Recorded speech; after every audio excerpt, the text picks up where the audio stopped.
En muchas sociedades de los países de habla hispana y portuguesa, el ejército es visto como algo que no se enfrenta a una posible invasión de países extranjeros, especialmente porque en todos los países en donde vivimos, nadie trabaja día y noche para que dicho país deje de existir como tal. Nadie se despierta una mañana en Uruguay y dice: hoy quizás me ataque el ejército de Bolivia. Lamentablemente, no es el caso de Israel. Desde la declaración de la independencia en 1948, el Estado de Israel ha tenido que enfrentarse a varios intentos para destruirla, como en 1948, 1967 o la Guerra de Yom Kippur en 1973. Es por eso que el ejército es algo muy importante en Israel. Todos los varones de entre 18 a 21 años tienen que servir en el servicio obligatorio, y también las mujeres durante 2 años entre los 18 a los 20. Pero antes de seguir, ¿cómo puedes medir si un ejército es fuerte o no lo es? Bien, te voy a sugerir varios parámetros para que tengas en cuenta. Ante todo, el ejército tiene que tener capacidades militares que sean únicas y que hagan cosas mucho mejor que los rivales. Por ejemplo, Israel tiene equipos de lanchas fabricadas por Elbit Israel que se llaman Silver Marlin. Se trata de equipos de patrullaje no tripulados que, trabajando en coordinación con un apoyo aéreo, pueden interceptar y reprimir delitos en el mar. La lancha está equipada con sistemas de comunicaciones, sensores ópticos y radares, y llega a alcanzar 45 nudos de velocidad. Posee además un cañón de alto poder de fuego. O sea, si desde el mar Mediterráneo llega un barco cargado de armas que intenta llegar a las manos de las fuerzas enemigas, entonces una lancha sin piloto se le acerca, le ordena detenerse e incluso puede atacarla si pone resistencia. Y todo eso lo hace sin que ningún soldado esté a bordo. Lo mismo podemos ver con los vehículos terrestres no tripulados Guardium, UGB, que patrullan la alambrada de seguridad entre Israel y la Franja de Gaza durante todo el día. Guardium ha sido equipado con cámaras de 360 grados y un altavoz. Si detecta algo sospechoso, los soldados de la sala de mando alertan inmediatamente a los soldados de infantería ubicados en la zona del potencial peligro. Por supuesto, Guardium también puede disparar en caso de necesidad. Ahí tenemos 2 ejemplos de equipos que tiene Israel y los enemigos no. Lo segundo que tiene que tener en cuenta es que un país que quiere ser fuerte desde el punto de vista militar tiene que poder comprar armas en los países que mejor las fabrican. Yo sé que esto puede ser complicado, pero ten en cuenta que no todos los países cuentan con dinero para poder comprar equipos de calidad, y además no siempre países fuertes están dispuestos a venderte. Por ejemplo, si vos gobiernas un país que persigue y mata a su propia población porque las personas están haciendo protestas en las calles, entonces hay muchos gobiernos del mundo que no estarán dispuestos a venderte. Cuando Israel se independizó en 1948, pocos países querían venderle armas defensivas. Durante poco tiempo Israel compró rifles de Rusia y luego un poco de Francia. Hoy Israel es un país con buena capacidad económica que adquiere aviones de combate sensacionales, llamados F-35 de Estados Unidos. Estos aviones no son captados por radares, entonces pueden actuar con mucha libertad. Como Israel es vista como aliada de Estados Unidos, entonces este país le vende lo que Israel no tiene. La inmensa mayoría de países comercian con Israel. Lo tercero que tenés que poseer para ser fuerte es una buena calidad humana e intelectual de tus soldados. El factor humano es muy importante. Por ejemplo, para poder ser piloto de aviación, tenés que pasar unos exámenes motrices y psicológicos muy exigentes, y por lo tanto la calidad del piloto de aviación de Israel es considerada como especialmente buena. Lo mismo podemos decir de las unidades de élite de las distintas fuerzas militares. Imagínate que tú tienes 20 años y eres el responsable de cuidar la frontera de tu país. Entonces, evidentemente, no van a colocar para esa misión a un chico que sea un inmaduro y que se quede dormido en las guardias. Muchas veces el nivel de exigencia de los soldados israelíes es especialmente alto.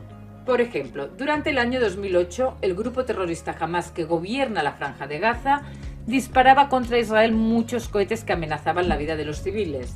Las unidades tecnológicas del ejército se rompían la cabeza pensando cómo hacer para poder solucionar este tema. En esos años Israel ya contaba con un sistema para derribar misiles en el aire conocido como flecha o Heads. En este sentido, Israel se había preparado para la posibilidad de que un país enemigo lanzase un misil y entonces el sistema flecha calculaba la trayectoria del mismo y un misil de Israel salía y lo chocaba en el aire. Luego desarrollaron flecha 2, que servía para derribar 2 misiles en el aire, y luego fueron y desarrollaron el flecha 3, que sirve para derribar misiles que están fuera de la atmósfera. O sea, si un marcianito desde Marte dispara contra Israel un misil, entonces un misil israelí puede salir a buscarlo y derribarlo fuera de la atmósfera. Hoy Israel desarrolla el flecha 4, pero este es un tema un poco secreto.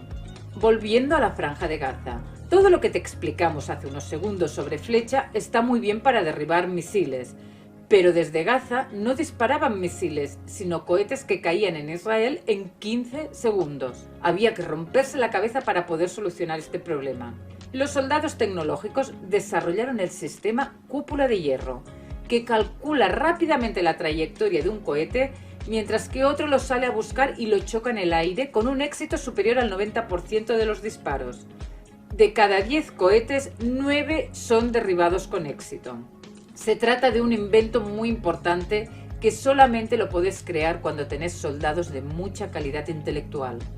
El cuarto elemento que podemos tener en cuenta es que un país es fuerte militarmente cuando tiene la capacidad de producir y de fabricar sus propias armas y no necesita comprar de otros países. El primer gran invento israelí en el campo militar fue un mortero que se utilizó durante la Guerra de la Independencia, que fue desarrollado por David Leibovich. Se llamaba la Davidka y no era muy bueno desde el punto de vista de su exactitud, pero hacía muchísimo ruido y tenía mucho explosivo en la cabeza, por lo que los ejércitos árabes llegaron a pensar que Israel tenía una bomba nuclear. Era solo la Davidka. Unos años más tarde se desarrolló la metralleta israelí Uzi.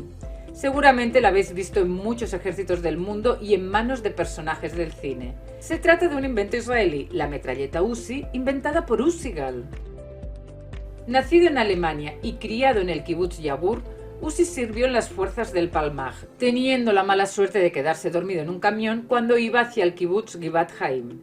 Un soldado inglés vio las partes del diseño que estaba fabricando y lo enviaron a la cárcel de Akko durante 2 años. Allí, en vez de perder el tiempo, estudió ingeniería de máquinas por correo. Tras la Guerra de la Independencia, una comisión del ejército recién formado se impresionó de los diseños de Uzi, decidiendo construir la primera metralleta azul y blanca, sueño que se concretó en 1953. El nombre primario iba a ser Ami, pero al final dijeron que si los británicos tenían metralletas Tommy, nosotros tendríamos Uzi. Uzi Gal falleció en el 2003, a sus 79 años. Un año después, el ejército israelí decidió terminar de usar Uzi, tras 50 años de servicios. En la última etapa se había transformado en el arma que utilizaban soldadas mujeres. Cuando uno habla de fabricación propia, tenemos que nombrar el tanque de guerra israelí Merkava.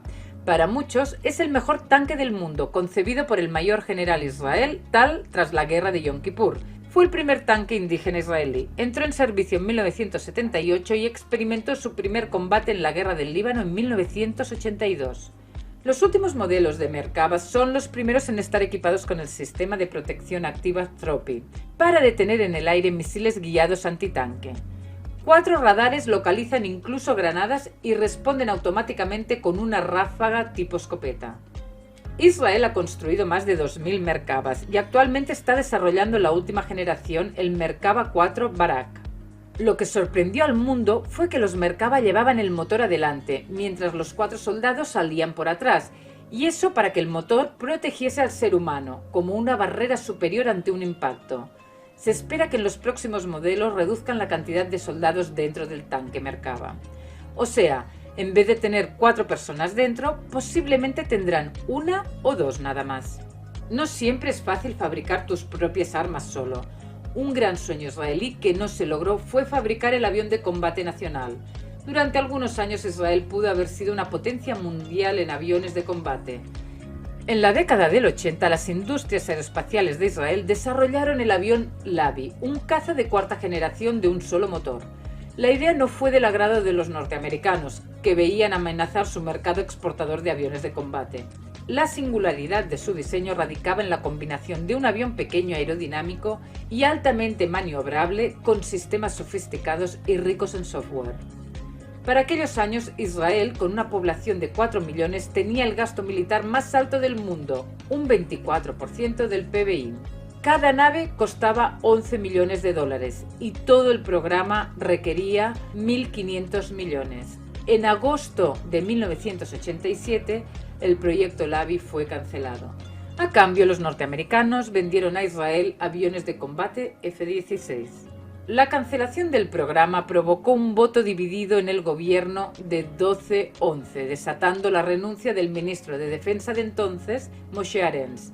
En el 2013, Arens declaró que si el proyecto no se hubiera cancelado, Israel tendría la aviación más avanzada del mundo. Algunos rumores acusan a los chinos de haber desarrollado su caza Chengdu J-10 en base al israelí Lavi. En la actualidad, Israel es uno de los países más fuertes del mundo, creando drones que pueden espiar a los enemigos e incluso pueden atacarlos en caso de necesidad. Durante, por ejemplo, el Mundial de Fútbol de Brasil en 2014, los sistemas de drones de vigilancia de Israel se destacaron por su enorme capacidad profesional. En resumen, para ser una gran potencia militar tenés que tener buenos e inteligentes soldados, tenés que poder fabricar tus propias armas y sistemas inteligentes de defensa, y si hay cosas que necesitas con urgencias y que no posees, tenés que tener los aliados para poder comprarles a ellos, incluso colaborar para beneficio de ambos. Muchos ciudadanos israelíes, entre ellos los que grabamos esta clase, estaríamos muy felices en que Israel no sea más una potencia militar. Y eso podrá suceder cuando el país ya no viva en peligro y puede dedicar su dinero y su cerebro a desarrollar cosas más simpáticas que un sistema militar de defensa. Eso ocurrirá, si Dios quiere, pronto, cuando se firmen muchos más acuerdos de paz.